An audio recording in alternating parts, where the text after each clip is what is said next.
retired CPA for over 40 years and not too mechanically inclined. That's why I was very happy to be here having them install the Viking 130 horsepower engine. And it's been a long process for me. I started quite a few years ago at the Rudder Workshop in Mexico, Missouri, and there's been a lot of starts and stops during the course of the years. And I'm glad to see the Viking engine is finally in here in the plane. And I'm looking forward this year to get it up and running, get some flying time in.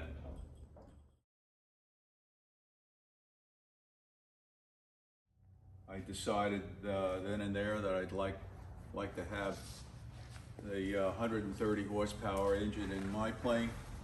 And I've been with Jan and his wife Alyssa for the past several days installing the engine and watching him install it. And I gotta say, I'm very impressed with the fact that it's like old world craftsmanship. You know, it doesn't exist anymore, but in this case it does.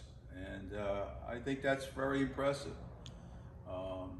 because this engine you're trusting with your life going up in the air. And when you see this going in and what they put into it, you really have a great deal of assurance that everything's going to be good.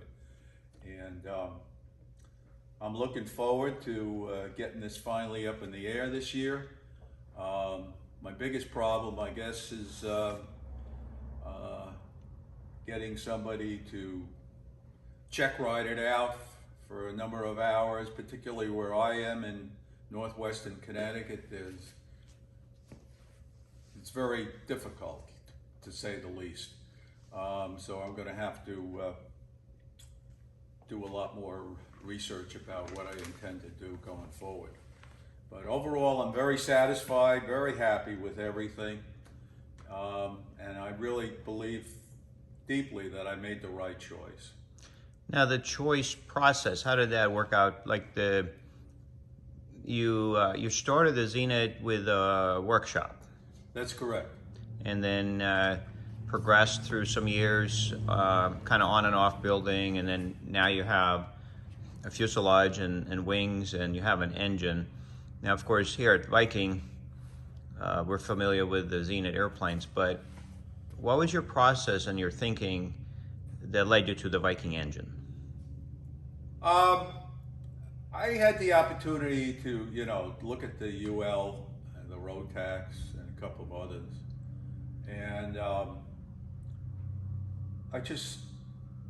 one of the things I noticed that it seemed like the Viking was uncluttered compared to, say, the Rotax. Well, you couldn't really see much of what was underneath everything. Whereas it seems everything with the Viking is visible and you can get at it. I like the whole concept behind the fact that it's a Honda Fit versus, say, for example, a Rotax or a UL. Now, you attended one of our workshops, I think, right?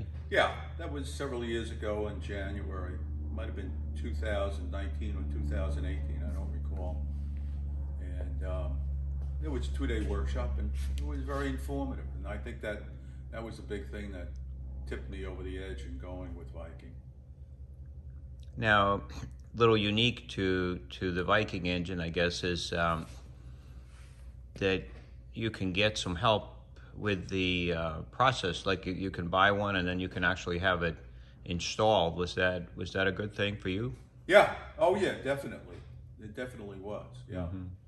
That's why that was the main reason. I mean, go to the source and get it installed.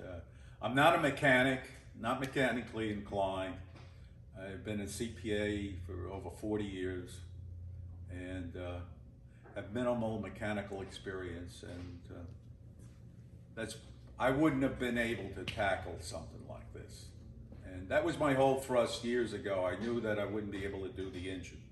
So there was a great deal of comfort for me in being able to go to Viking engine and have them install it. Okay. And how has the process been dealing with Viking aircraft engines? It was smooth. I mean, I had no glitches whatsoever. I mean, Alyssa was very helpful over the course of the years or whatever it was and the months. There was a number of times we had to reschedule because of whether it was weather or whatever situation arose. And there was no problem whatsoever, really. Yeah, to reschedule with her to get it, yeah, That's correct. Yeah. to fit your schedule. Yeah, Yeah. yeah, exactly, yeah. Good, good. So overall, I'm very pleased. Happy that you might say is a pig in a poke. All right, well, we enjoyed having you here for the last few days, and good luck moving forward. Of course, when the airplane's finished, you got some wings to hang and the windshield and some doors, and then you know, like right today now, we're flying out to Texas to do our first flight. Maybe you'll be in the pipeline for our first flight as well. Excellent. I'd love you to come. All right. Love you to do it. Thank you. Thank you, Bill. Okay. No, like we said, it was absolutely fantastic to work with Bill there. Here we are hanging his engine to the airframe. A little close-up on the engine, one of the engine mounting features, and his throttle installation that we did. Single throttle on that one. A little larger pass-through we're using now for the cables. Here's the battery tray with the batteries and console that Viking makes where the switches for the engine fits, and here's a positive pass-through of battery cables going through the firewall and into the airplane. Alternator with its strain-relieved cabling. Also positive for starter and alternator. This is the ground side of the batteries going to the grounding bus. On the shelf, ECU, starter wire to get the starter relay to engage the starter. Here's the back of the console.